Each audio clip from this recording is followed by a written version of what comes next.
Welcome to my YouTube channel. आज के lecture हम डिस्कस करेंगे हाउ डू ऑर्गेनिज्म रिप्रोड्यूस। इसमें हम बात करेंगे मेंस्ट्रुएशन की। मेंस्ट्रुएशन होता क्या और मेंस्ट्रुएशन कैसे होता है।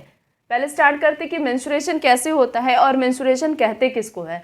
An egg is released from either of an ovaries every 28 days. हर एक 28 दिन पे एक एग जो है ओवरी से रिलीज होता है। कितने दिन पे रिलीज होता है? 28 डेज पे। The unfertilized egg is alive for 24 hours after ovulation.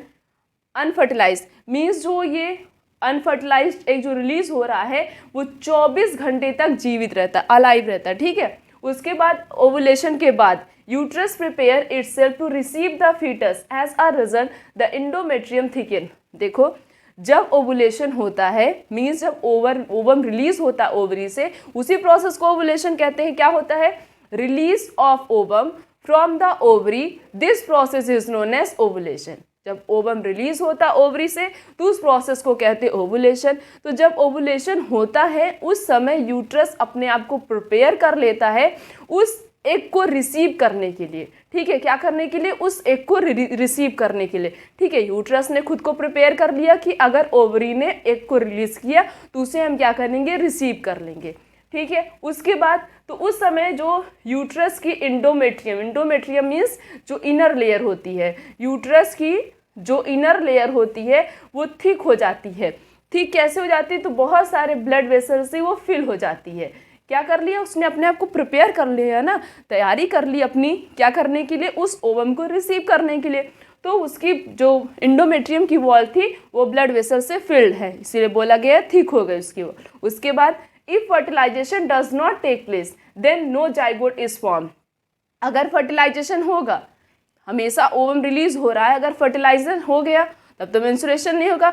अगर फर्टिलाइजेशन नहीं हुआ तब तो मेंस्ट्रुएशन ही होगा। तो अगर फर्टिलाइजेशन नहीं हुआ, जाइगोट का फॉर्मेशन नहीं हुआ, तो उसके बाद therefore endometrium break down which result in bleeding through the vagina. अब जब फर्टिलाइजेशन नहीं होगा तब क्या होगा? इंडोमेट्रियम की जो वॉल है वो टूट जाएगी। जो ब्लड वेसल्स उसमें फिल्ड थे उसने अपने आप को प्रिपेयर किया था ओवम को रिसीव करने के लिए। जब ओवम को मतलब ओवम तो रिलीज हुआ, जब फर्टिलाइजेशन नहीं होगा तो वो क्या होगा? कोई मतलब ही नहीं उसका। तो वो क्या होगी? इंडोमेट्रियम की वॉल टूट जाएगी। टूटने के बाद ब्रेक डाउन हो गया तो क्या होगा? जितने भी ब्लड वेसल्स से वो फिल्ड थी वो क्या होगी? फिर से वो ब्लड वेसल्स उसी वजाइना से रिलीज होने लगेंगे। तो यही जो इंडोमेट्रियम की वॉल ब्रेक डाउन हो रही है और वजाइना से ब्लीडिंग हो रही है, इसी को कहते हैं मेंस्ट्रुएशन। सिंपल टर्म में ओवम जब रिलीज होता है और ओवुलेशन मीन्स ओवम हर एक 28 दिन पर रिलीज होता है, 28 डेज में मेंस्ट्रुएशन होता है।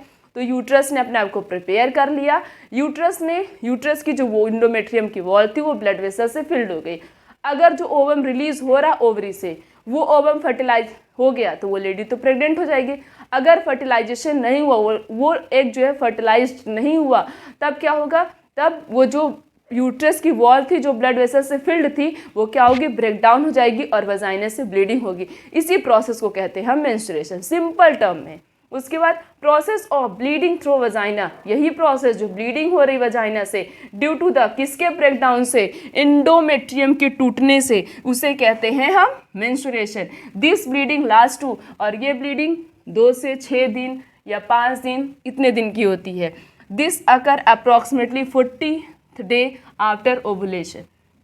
ओवुलेशन हर एक 14 डे पे ओवुलेशन होता है। कितने पे होता है? 14 डेज पे होता है ओवुलेशन। ठीक है, ओवुलेशन होता है, ओवम रिलीज होता है। तो ये जो ओवम रिलीज हुआ है फर्टिलाइज नहीं होगा। अगर फर्टिलाइज नहीं हुआ तो क्या हो जाएगा? तब तो मेंस्ट्रुएशन होगा। अगर ओवम फर्टिलाइज्ड हो गया तो वो लेडी क्या होगी? प्रेग्नेंट हो जाएगी। तो सिंपल टर्म में जो यूट्रस की इंडोमेट्रियम वॉल है उसके टूटने से जो ब्लीडिंग होती है उसी प्रोसेस को हम कहते हैं मेंस्ट्रुएशन। देखो, मेंस्ट्रुएशन कितने सिंपल टर्म में है। मेंस्ट्रुएशन होता क्या है? सिर्फ और सिर्फ इंडोमेट्रियम की वॉल जो टूटती है उससे वजाइना से ब्लीडिंग होती है, उस प्रोसेस को हम कहते हैं मेंस्ट्रुएशन। और ओवम हर एक 28 दिन पे रिलीज होता है। अगर कोई भी क्वेश्चन हो मतलब मेंस्ट्रुएशन से रिलेटेड ना समझ में आए तो आप सब बच्चे कमेंट सेक्शन में पूछ सकते हैं। आज का लेक्चर यहीं तक। Thank you so much.